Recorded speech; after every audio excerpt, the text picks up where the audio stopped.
Cho or something. I still remember last season's regular season, it was always the Chang'e versus Valir. Or is it the Gord as well? Yeah. As a third option.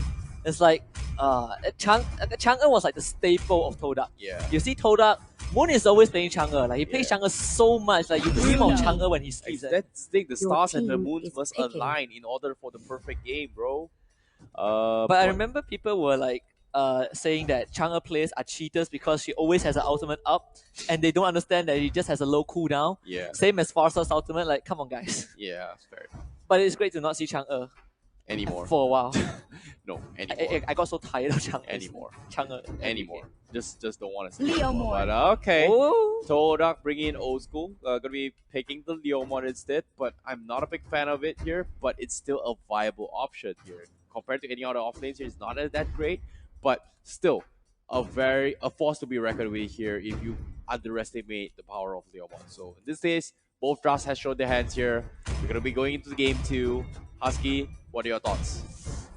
Leo Mord definitely it kind of stands out for me. Am I looking at it correctly? Is it Chiku Grok? It could be. Well, Todak they are known to be multi-role. They can flex among each other. Chiku Grok definitely is interesting, but I want to see where this Leo Mord fits in because if you remember M1, Todak against Burmese Ghouls, the Leo Mord was the hero of the series where they started off this 40-minute game with a Lord Steal. I can that was a historical moment. But we'll see how Leo Mord fits into this game at least because game 2 is ready. So let's jump right in. 5 Todak seconds against till the Resurgence. enemy reaches the All battlefield. right. Ladies and Smash gentlemen, them. here game number 2. Resurgence on the All blue troops side and deployed. Todak on the red side here.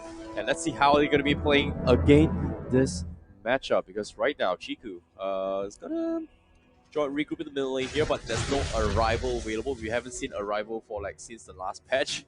I'm surprised though, like Arrival just completely like bamboozled since the last patch. I mean now everyone is just like flame shot, flame shot, flame shot, flame shot. I know, right? Like, you know, like what happened to split push with the Rivals here? Like it just take a huge swing and just disappeared from the face of the earth. Yeah, because Arrival has such a long cooldown. Yeah. And flame shot, like that's why one Arrival was like almost 3 flame shots. So yeah, that's the problem. You know, that is the problem with the current state of the game. At least for the battle spells. Fair enough indeed. However, Resurgence now, they're going to be leaving Sana all by himself in the middle lane here. Todak wants to make sure that Moon doesn't get contested right now, but Chiku actually gonna be joining team fights here. This is interesting kind of role move here because on the top side, Selena getting a solo kill onto his X-Ray, going for the arrow from the side, but Chiku will dive in as well as connect and kills off the Bruno on the middle side. So 1-for-1 trade, definitely worth for Todak since they did manage to kill off the Bruno, but they're collapsing in the top lane. Here comes Todak. Reverse time gonna pull Sing back. Sing, does he have the chemical refinement? Yes, he does, but they managed to slow him down with Chiku though. Chiku gets pushed back by the flame shot, and now KZP comes in. Tyrant Revenge doesn't connect onto Moon, but he does have the bouncing ball, and they need one more maximum charge to take down the Valid. Nice play there coming from Sing as well, buying so much time. Todak did not expect the slows here coming from both these teams, and Resurgence is doing fantastically well. Todak overestimating their power here, gets heavily punished, but now KZP getting dived in as well. Smart Missile is available. KZP will use the bouncing ball to back off, and he's going to be fine for now. Yep, so Todak managing to get the kill onto LY4. They force out the flicker as well, but Chiku is running the bounty hunter. He's going to get this gold crab.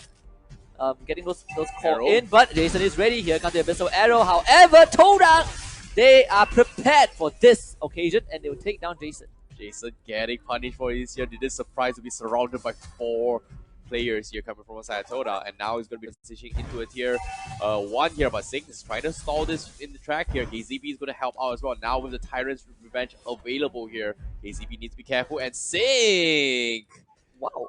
Wow. Chiku actually got out. I'm surprised Resurgence didn't bother checking that rush, but I like Resurgence putting the Thamus against the Grok. He's one of those heroes where doesn't care about the Grok burst damage. With Seal Up, you can always damage the Grok in the long run. So Sana has been kept in the bottom lane for the longest time ever. And that gives Resurgence a lot of space to move around, especially Jason on the Selena. Yeah, it seems to be the meta has really just tremendously shifted here. Like, usually tanks will be always sticking together, roaming around, right? This time, most of the teams has prioritized one tank to just push out the off lane here. Maybe Uranus, this case Grok and Thamus just to deal with each other, which is kind of interesting. But at the same time, it's working out here for both these teams. But whether or not can they transition into objectives, that's going to be my question here to you, Husky. Yeah, I guess it's just it depends on the draft, right? But meanwhile, in engage, the jungle chemistry blocked out the Abyssal Arrow. Chico wants to re-engage with the Phantom Sneak. KZP now call out, getting tossed back, ejected, and finished off. But Sana is there. Huge flame from Todak, but Resurgence has more damage, and they will take down Moon. Nicely done there, but it's not enough. But Moon overextending here, instantly gets bursted out, transitioning into Turtle, and this is what Resurgence is looking for. Todak leading the economy, but now giving this Turtle away here, LY Fair is gonna make it count because this Bruno is gonna hit like a truck. This tier 1 is gonna fall eventually. Yeah, and to answer your question, I feel like it depends on the matchup of the heroes because Sana's Grok has to clear a lane on its own right, but the Kufra is still roaming with his team, and this is in a situation where if you have a hero that can deal with that can force a tank to be isolated, then it becomes different. But now they get the kill onto Sana, which is a win in Todak's book, but they can't get the tower because there's no minion wave. With the Kimi available here, they're going to be transitioning to tier 2 as well. A hero for tier 2, why not? Resurgence says now they're going to be going for more. Todak wants a kill off KZP. This is a tank after all, but can they run here? But seems to me they are not going to be committing to this here. They lose the tier 2 from side Todak, but now they're going to trade against here. The trades are beginning, but is it worth it though? Yeah, at least Todak gets the tier 1 bot better than nothing. Chico has to retreat, and Resurgence got so much space because they were able to keep E1 in the bottom lane. And it's all props to the Tamus. Todak don't really have an answer to the Tamus in a solo lane. Leomo can't deal with the Tamus, so they are forced to send the Grok, which gave Resurgence so much gank potential, especially Jason. He must be really happy with this one. Definitely. But at the same time, now Todak, they are on the full defense here. They have the Grok available to open up the map, but Resurgence, they want to close up this game, but Turtle is going to be up in 30 seconds here. Jason is going to be looking for that arrow here, hasn't been able to open up the map here, but at the same time, if you look at the minimap, his traps are all over towards the backlines of Todak, so they spot out exactly what Todak is doing most of the time. Todak, I don't know if they want to defend this. I don't know if they can. They have the fantasy. Here comes the time to preemptively use to defend the rest of the team, protect them. But KZP catches out Nuna, decides to not commit with the Tyrant's Rage just yet. To go for the face check into X-Ray as well as Chico, but X-Ray knows that he cannot engage on this Kufra. Now immediately pushing back the Digi here. They forced to go regroup this fight here, but they gave away control in favor of Resurgence. Now the Turtle is going to be focused down from the side of LY4. You can see Jason looking for the arrow. Oh, he gets it. Does he burst him down here? He's a little bit tanky. Unfortunately, they will back off, but Singh now will go for the maximum charge as well. E1 getting bullied slowly but surely by Sana here. As you can see, the Tamos is slowly growing into what's a Pharaoh Demon as A1 needs to figure a way to stop this aggression coming from Sana now. E1 focusing the tower.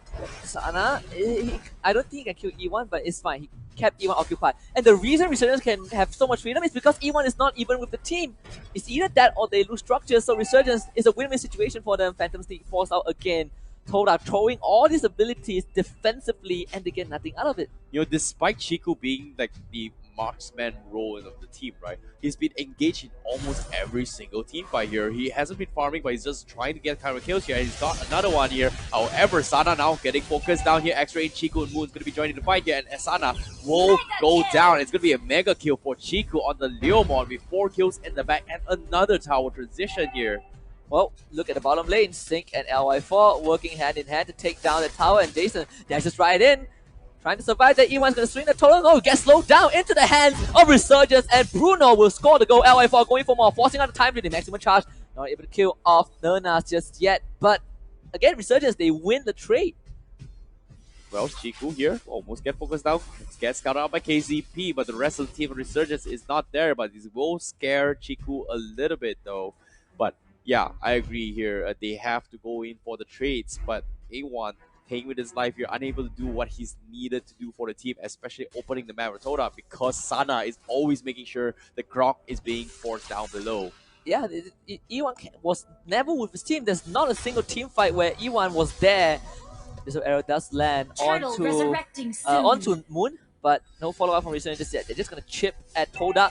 And look at where Resurgence are. E1's going to dash right in. Thought here because E1's going to be finally joining the fight here. KZP getting focused out with the war shot mages, but he gets bursted down for LY4, and LY4 with the Bruno starting to the burst, and now the arrow is there. Moon forces to pop the ultimate here to disengage, And Todak, they are on full defense. And now, once again, another turtle being bite here from side of Resurgence as they are thinking to go in for the kill. And now from the sides as well, KCP catching up Chiku. And that will be Chiku's first death on the Leo mod. That is just tragic for E1. He tried to use the other one to charge, and then he just runs into a wall and dies. So unfortunately for Todak, Resurgence are in a commanding position. They can easily go for this tier 3. I don't see how Todak can defend this unless actually gets a catch, but are not able to get the eject off. LY4 gets pulled back with the reverse time. Todak hold on to that structure, but it has taken a lot of damage from Resurgence. Yep, Sing is just making sure they keep at the bay here. Just shooting around with the Kimi is just so annoying here. It's 2-0-3 on him as well. And now, the Lord is going to be up on 70 seconds here. Todak, this is going to be their last hoorah potentially here to figure out what's the game plan, as they are going to be having their tier 2s being mowed out by Resurgence right now. Yeah, and Resurgence, a more solid game too. Todak seemingly having a bit more trouble against Resurgence's draft. Resurgence have found their footing after game 1. This is the aggression that I was expecting in the previous game, and they're delivering it. Now all outer tier turrets are down.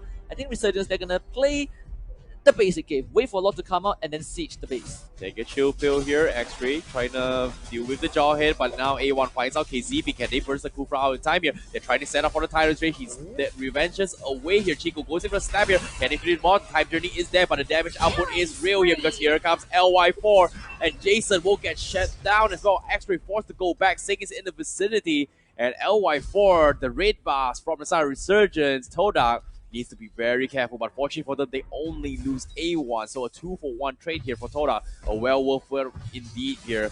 But now, here comes the play shot from Sing. But are they going to pursue this here? So Todak have a slight breather now, and this is going to be their opportunity to open up the map. Yeah, not a good place for Resurgence to fight too much AoE from Todak. You have Grok, you have Leomod, you have Valid. They just melt through Resurgence in that tight area. But Resurgence, they managed to salvage a lot of their loss. The cost didn't die, and that is the silver lining. So they can still go to Lord, everyone respawn in time. This was the scenario that broke the Camel's back. The Todak lost because of a Lord fight. We'll see if Resurgence can secure the Lord again.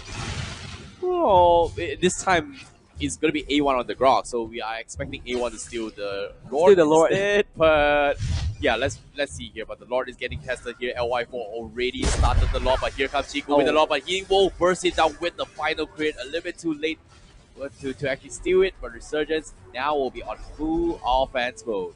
And Resurgence, they can look to close out, to at least take that inhibitor turret. The top lane, the top turret is pretty low. All it takes is just one kick from LY4 to break that structure. So Resurgence, they can afford to kind of set up the other ways and be more aggressive. They're pushing midway in. Top is going to be natural, and now you get from KZP. Time's revenge. Moon actually gets ejected. An accident from X-Ray, and he gets his teammate killed. He'll be punished with his own life as well. And Todak, oh no! This is not how it's supposed to go down, but you guess what? The milk has been spilled. Resurgence take 3, and they might just lose the close again. Todak, what a troll! Feels bad for Todak there, but at the same time, I agree with you say now instantly going for the taunts here coming from Resurgence, as they're going to be thinking about ending the game here. Resurgence, Todak, what can they do? Chiku is there. Resurgence, they're knocking on the doors. They're thinking into A1 gets focused down. The crystal is exposed. Chiku get caught out as well, and double kill for Sing, and Resurgence takes 2-0 against Todak. Oh my goodness. Oh my god, that was a tragedy for Todak. Lost stolen in